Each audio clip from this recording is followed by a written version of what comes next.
Welcome to the Gulag, Mr. Movie Maker. We have picked one of the worst gulags for you to spend the rest of your miserable life in. That is your bucket over there. Wait, before you go, who's this guy in the cell with me? Your cellmate is Roach. He has been here for quite some time. Welcome to the cell, my friend. It is nice to meet you. Hopefully we get along better than my last cellmate. What happened to your last cellmate? Well, I cut off his I shoved and I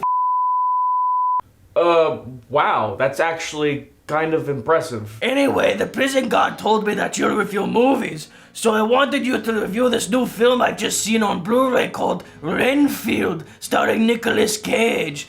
Here you go. Huh, alright, well, I need a film to review to waste some time, and this definitely fits the bill, unless you want me to review our bucket over there. Hey, I already reviewed our bucket, okay? Do not steal my ideas, I already made a review of the bucket. You copycat! Words can't express how disappointed I was in Renfield. Well, actually, they can. For a film I was actually looking forward to, a horror comedy starring Nicolas Cage, I actually found the movie rather dull. The film's basic premise is, what if we took Dracula but added in Awkwafina yelling obscenities every 2 minutes? Shut the fuck up, Kyle! The film was released in 3,000 theaters and had a budget of $65 million, and it looks like it cost maybe a quarter of that. With a total worldwide gross of about $27 million, it's safe to say this movie was a big bomb. But why? Maybe it's because the film's marketing was totally confused and it was unclear as to who this movie is made for. Maybe it's because the film's stars were not enough to draw in audiences. Maybe it's because the movie just isn't very good.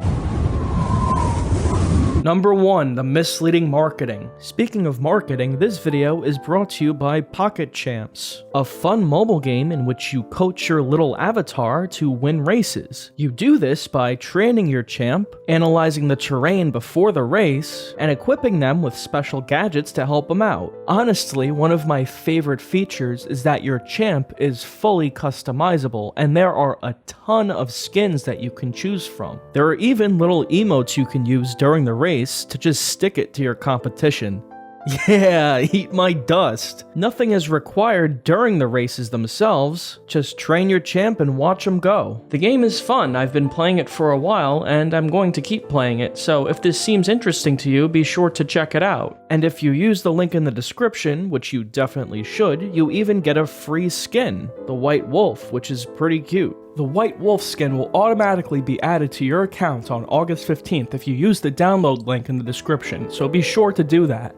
Get the game today, and thank you for sponsoring the video, and thank you for watching. So let's continue on with Renfield. When I first saw Renfield, I thought it did have some redeeming qualities. It had some good parts, I guess, decent action scenes maybe. I must confess though, that I was under the influence of acid during my viewing. Joking aside, I believe the marketing for Renfield was very misleading. My theater experience with Renfield was nothing short of baffling. There was a family seated in front of me with small children, even though the film was rated R and was extremely violent.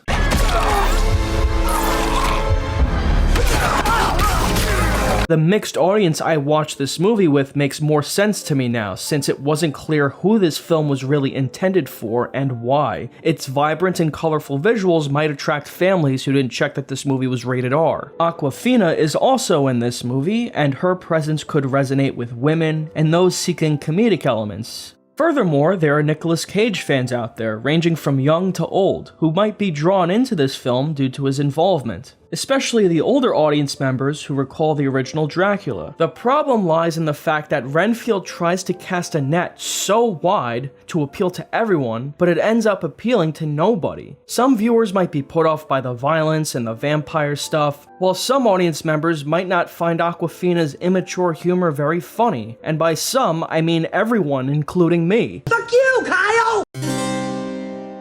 Renfield revolves around the central character of Renfield, Dracula's loyal henchman, who has been trapped in servitude for over 90 years. His daily routine consists of killing people and bringing the bodies to Dracula for consumption. However, Renfield has grown exhausted from his mindless bloodshed and is trying to find a way out of his relationship with Dracula so that he can be free. Nicholas Hoult is known for his roles in many good films, such as Mad Max Fury Road and The Favorite. Renfield is a convoluted mess, and unfortunately, Hoult's performance reflects that confusion that permeates the entire film. He becomes one of the least memorable aspects of this movie, and he is the main character. The film opens with a black and white homage to classic vampire movies like Nosferatu and Dracula, which is personally my favorite part of this film. While we're on stuff I liked, I really enjoyed Nicolas Cage's performance. He's the standout in this film as Dracula, and it's probably my favorite part of the whole thing. It's even reminiscent of his earlier roles, such as Vampire's Kiss. I'm a vampire. Kill me. Kill me. My father was the biggest influence for Dracula, who had a mid-Atlantic sound. So I thought my father, whom I channeled in a little movie I made called Vampire's Kiss, was a great starting point for the way this Dracula speaks, you know. Let me explain something to you, okay? I couldn't think of a more horrible job if I wanted to. And you have to do it.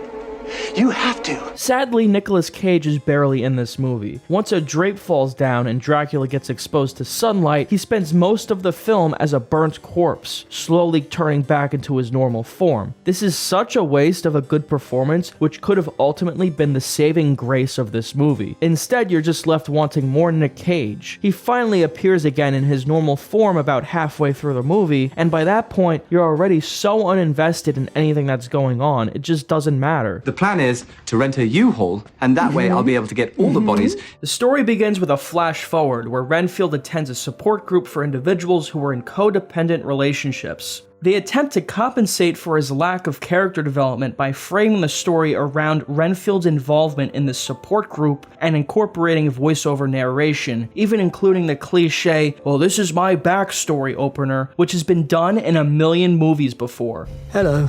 My name is Robert Montague Renfield, and just like all these decent folks, I'm in a destructive relationship. Whoa, that was a lot. Maybe we should just back up. These narrative devices aim to provide some kind of insight into his character, but without them, we would know very little about the Renfield character other than his servitude to Dracula and the fact that he eats bugs. But just like all great times, Servant! they come to an end. In the meantime, I come here and listen to these poor souls talk about their monsters. So as if there wasn't enough going on in this movie with Renfield and Dracula, we need to throw in a subplot involving a crime family and Awkwafina seeking revenge on them. There's no logic or stakes to anything. For some reason, this criminal organization, the Lobos, has a big comic book character who looks like Bane working for them. I really appreciate Awkwafina's talent, and I find her to be very funny and a capable actress, especially based on her performance in the film The Farewell, which was one of my personal favorites the year it was released. That being said, her jokes in this film are so painfully terrible, and her character just often resorts to the same joke. Fuck you! Renfield is a horror comedy with no real good comedy and no real good horror. It just uses the horror elements as set dressing. Dracula is in the film, but he doesn't really do anything scary. The overuse of CGI blood just kills any real tension or horror that the movie could have presented. Watching someone's arms get ripped off is amusing, but it doesn't really hit the same way as in Evil Dead 2 when Ash is cutting off his arm. And that movie has moments that don't entirely rely on blood and gore to be funny or impactful. It's a clever enough movie to have more than one trick up its sleeve. Once again, good horror comedies like Shaun of the Dead and Evil Dead 2 have impactful moments that actually showcase the horror of the situations the characters are in. Our characters are never really in any danger. Again, it just feels like a big cartoon. Everything in the movie is butting heads with each other and everything just feels out of place. One particular scene involving the resurrection of Renfield's support group by Dracula's blood off-screen feels pointless and so hastily thrown together. See, earlier on in the story, Dracula finds out that Renfield's been going to support group meetings, and the way he deals with it is he kills everyone in the support group. This was one of the few moments in the film where they're actually trying to shock and disturb the viewer, with seemingly likable characters getting killed off, but this scene at the end just undermines any potential emotional impact and just just raises more questions rather than providing a satisfying conclusion to the film. I'm sure these people were all traumatized by the events that occurred. I mean, am I supposed to care? Renfield was directed by Chris McKay. I've previously reviewed his films, including The Tomorrow War, and he is also known for directing the Lego Batman movie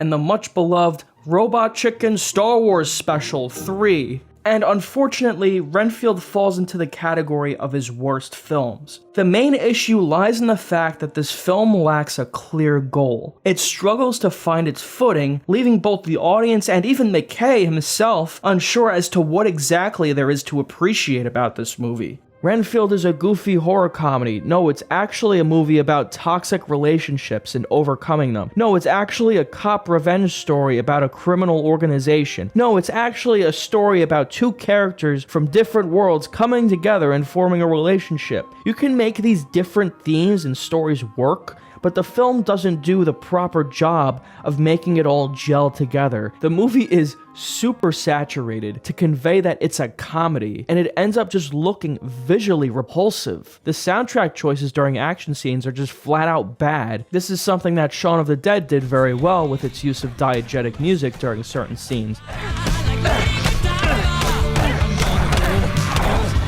The film tries to make up for its shortcomings by being frenetic, as if being fast-paced somehow compensates for having good jokes. There are mainly 3 people responsible for writing Renfield. Robert Kirkman contributed to this story, while Ryan Ridley took on the role of the screenwriter for this film. Ava Tramer is credited for additional material. It seems likely that Tramer was brought in to enhance the screenplay and inject some humor. The presence of multiple screenwriters might explain why the film feels so disjointed and inconsistent with its tone. It wouldn't even be a surprise to me if Tramer wasn't the only one brought in to make revisions and salvage the script. The characters suck, the dialogue is bad. Your father was one of the most honest and incorruptible cops I knew. Your father was incorruptible. This is so thrown together. Fuck you! In conclusion, Renfield is a film that had a lot of potential, but it ultimately fails to live up to it. Wow, that was a good review, Ralph.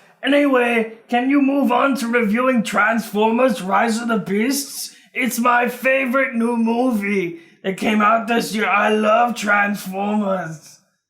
Yeah, let's do it. Yeah. Alright, that's the end of the review. Goodbye. Bye, thanks for watching. Goodbye. Bye, see you later. Just one final quick thank you to the sponsor of this video, Pocket Champs. Thanks for supporting the video, and thank you for watching.